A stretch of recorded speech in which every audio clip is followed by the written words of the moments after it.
JEE Mains 2026 PYQ, chapter wise and topic wise. Chapter is System of Particles and Rotational Motion. These are the topics जो already cover हो चुके हैं. These are the remaining topics. We are going to start with this topic, that is moment of inertia of a solid sphere. Topic open कर लिया जाए. Topic open हो गया है. पूछा गया क्वेश्चन आपकी स्क्रीन पे है, जो अगर आपको थोड़ा बहुत आता है तो आप एक बार इसे खुद से कर लीजिए और आंसर मिला लीजिए. इसका आंसर आएगा, इसका आंसर आ गया है 265. क्या है इसके पीछे का थ्योरी, कंसेप्ट एंड एवरीथिंग. बात करनी है हमें यहाँ पर सॉलिड स्फीयर की. सॉलिड स्फीयर बना लेते हैं. सॉलिड स्फीयर बन गया. सॉलिड स्फीयर, इसका मास लेट किया मैंने m है, रेडियस लेट की मैंने r है. हमें इसका निकालना है मोमेंट ऑफ इनर्शिया. सावधान हो जाइए, मोमेंट ऑफ इनर्शिया निकालने के पहले कौन सी एक्सिस के अबाउट निकालना है ये जरूरी होता है. By default in general sphere के केस में जो मोमेंट ऑफ इनर्शिया होता है वो डायमीटर के अबाउट होता है, लाइक दिस. डायमीटर के अबाउट सॉलिड स्फीयर का मोमेंट ऑफ इनर्शिया, ये हमको याद करके जाना है. इंटीग्रेशन की हेल्प से इसे डिराइव किया जा सकता है, बट इसको एग्जाम में करने बैठेंगे तो बाकी क्वेश्चन छूट जाएंगे. ऐसा ना हो इसके लिए आप इसे याद करके जाएंगे. अब इसके बाद इसमें लगता है मिर्च मसाला. कौन कौन सी चीजों से, जैसे कि पैरेलल एक्सिस थ्योरम. कभी कभी इसका यूज होता है, कभी कभी परपेंडिकुलर का भी होता है. परपेंडिकुलर ना ही कहें तो ठीक है, क्योंकि most of the time perpendicular axis theorem ऐसी बॉडीज के लिए अप्लाई होता है जो प्लेनर होती है.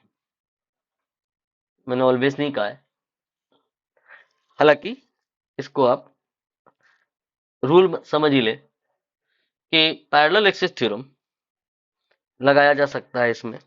वो कैसे, कि कल को ऐसे कह सकते हैं एग्जाम में कि सॉलिड स्फीयर जिसका मास m है, रेडियस r है, उसका मोमेंट ऑफ इनर्शिया निकालो, लेकिन डायमीटर के अबाउट नहीं निकालो. दूसरी कोई एक्सेस है उसके अबाउट निकालो. दूसरी एक्सेस कहाँ है, वो इसी लाइन के पैरेलल है, लेकिन कितनी दूरी पे है. 10 सेंटीमीटर नहीं, 15 सेंटीमीटर. मतलब रेडियस अगर 10 सेंटीमीटर है तो यहां से 15 सेंटीमीटर मतलब बाहर कहीं यहां पर एक लाइन बनाओ. इसके अबाउट अगर इसको रोटेट कराया जाए, आप कहोगे सर ये बात डाइजेस्ट हो नहीं रही है, ऐसा हो नहीं पाएगा कभी कि हम इस स्फीयर को I1 के अबाउट नहीं I2 के अबाउट रोटेट कर लें. ऐसे कैसे कर लेंगे. Axis of rotation should be through the body. No, it is not required. What we can do, we can do कि हम एक यहाँ पे रिजिड सपोर्ट लें और फिर एक रॉड लें, ये रॉड, और ये रॉड में मास ना हो, बहुत लाइट वेटेड रॉड हो. इन दैट सिचुएशन जब हम इस रॉड को इस एक्सेस के अबाउट रोटेट करेंगे तो ये स्फीयर इस एक्सेस के अबाउट रोटेट करता हुआ माना जाएगा. और ऐसी परिस्थिति में इसका मोमेंट ऑफ इनर्शिया कितना आएगा, क्योंकि जो तुमने ये लिखा है वो तो तब है जब तुम इसके अबाउट रोटेट करते. वो I1 की वैल्यू थी, I2 की वैल्यू निकालनी है. इसके लिए यूज करते हैं हम लोग पैरेलल एक्सिस थ्योरम का. वो क्या होती है, पैरेलल एक्सिस थ्योरम कहती है कि moment of inertia about an axis that is parallel to the axis passing through center of mass is given by I equal to ICM plus mr square.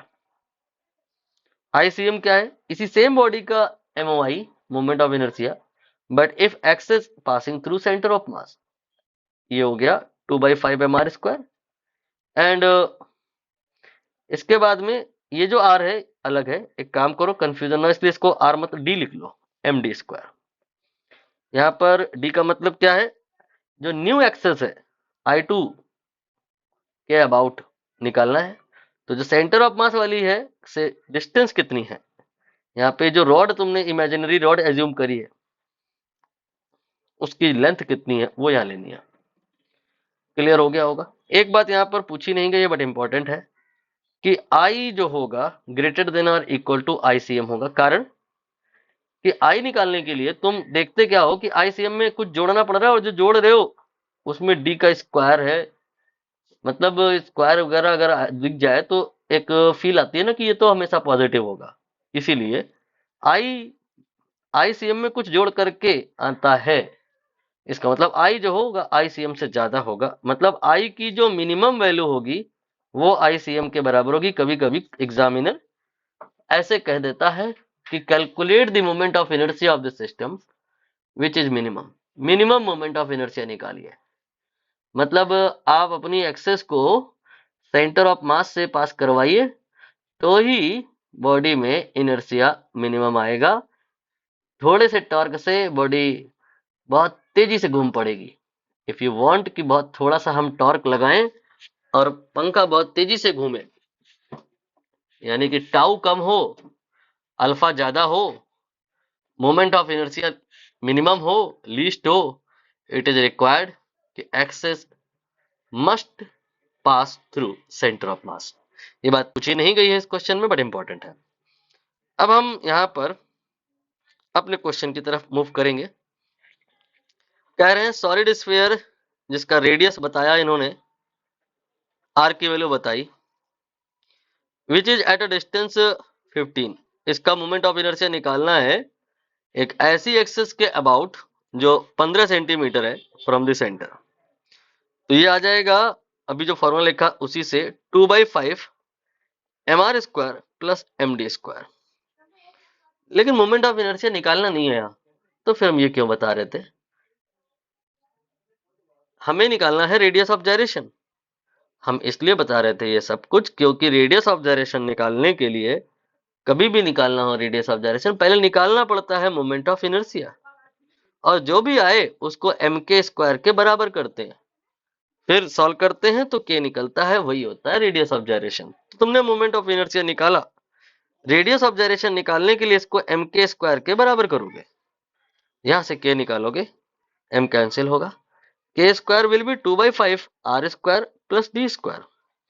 अब आप चाहे तो वैल्यू पुट कर सकते हैं, आंसर आ जाएगा 2/5 आर की value ये 10 है, स्क्वायर करेंगे, डी की वैल्यू 15 है, स्क्वायर करेंगे, सॉल्व करते हैं, 2/5 100 225, ये हो गया 20 प्लस इंटू 2 40 प्लस 225, ये आ गया के स्क्वायर की जगह 265, के स्क्वायर इक्वल टू 265, यानी कि के की वैल्यू अंडर रूट में 265 सेंटीमीटर। और जो तुम्हारा आए उसको ये कहते हैं रूट एन के बराबर कर लो, तो कर लो, रूट एन को रूट 265 के बराबर कर लो, यहां से एन आ जाएगा 265, फाइनल आंसर हो गया। ये वाला टॉपिक भी खत्म हुआ। कोई डाउट है तो कमेंट के थ्रू आप पूछ सकते हैं, व्हाट्सएप भी कर सकते हैं। इस टॉपिक को टिक कर दिया जाए, फिनिश हो गया। नाउ अगला जो टॉपिक है that is moment of inertia of composite system, इसको अगले वीडियो में करेंगे। ये काफी ज्यादा इंपॉर्टेंट है, इस पर बहुत सारे क्वेश्चन हैं।